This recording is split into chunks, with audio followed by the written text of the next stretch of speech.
Too many books. Too many books. Yep. Too many books. Too Many books. No such thing. I should actually. I want to talk about books while we're just getting stuff sorted. One of the things I've been doing this year and trying to do for the last couple of years is read more. Oh. I got into the habit of reading on my coffee breaks at work. I just take, when I was in the office regularly, I would just take a book in there, leave it in my locker, and just read for like 15 minutes on my coffee break in the afternoon. And it was a great way to like just get back into the habit of reading because I had fallen out of it during university. So I've read a bunch of books this year that I wanted to recommend to chat.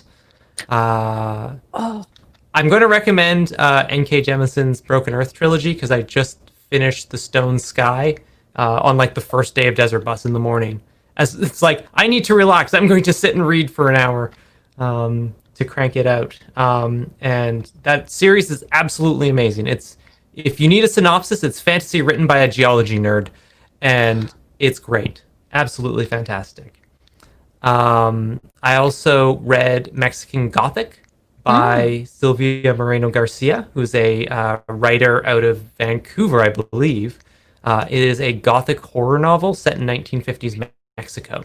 And it's so good. It's such a cool original setting. She has another book, Gods of Jade and Shadow, which is sort of a mytho-historical adventure set in 1920s Mexico, which is also very, very good. And the other one I read was the Shades of Magic trilogy by V.E. Schwab, which is just sort of like a fun, like an action adventure novel series that's very, very good. I highly recommend. Those are my book recs. A lot of people saying Broken Earth, so good, so good. A tough read, a bit heavy though. Yes, they're not easy books. They are not. But they are very, very good. For someone who might be interested, could you give like the because it's a trilogy, right? Yes. So you could you give the like if somebody's like, but like just what is it about, sort of, right? As much as you can. It is about a world that is a single continent that is routinely rocked by geologic disasters, and these are usually create catastrophic times known as seasons. They call them fifth seasons, and these are basically when the environment goes to crap. Yes, I did. Engineering. And I'm going to read ISO and break the rule. It said, did you say rocked by geological disasters? And it follows one woman, Essen, as she is trying to recover from the loss of her son and this catastrophic world-ending disaster. And it sort of runs through her history and where she goes. It sort of starts in medias res and then runs both her backstory up to that point and then continues forward from there. And it's really cool. It deals a lot with prejudice and discrimination and control in society and what aspects of people society value, especially when it comes to in times of crises. The first book is The Fifth Season, which is probably what you have heard most people recommend. And Jemisin's probably one of the best sci-fi fantasy authors working today. And I honestly think that series is like modern classic status. I think that's one people are going to be like reading and recommending for a very long time. Wow. Mm-hmm. I've heard really, really good things about it, and I picked up the first book in the series, but I haven't had time to get to it yet. But I believe my partner Sarah has read some N.K. Jemisin as well. Mm-hmm. You want to come here for a quick sec, sweetheart? We were just talking about N.K. Jemisin, and Erica recommended some stuff. Yeah. You were talking about the Broken Earth trilogy, right? The Broken Earth trilogy, is that correct, Erica? Yep. 5th season? Yeah. Yeah. I read it and I enjoyed it, but it is pretty heavy.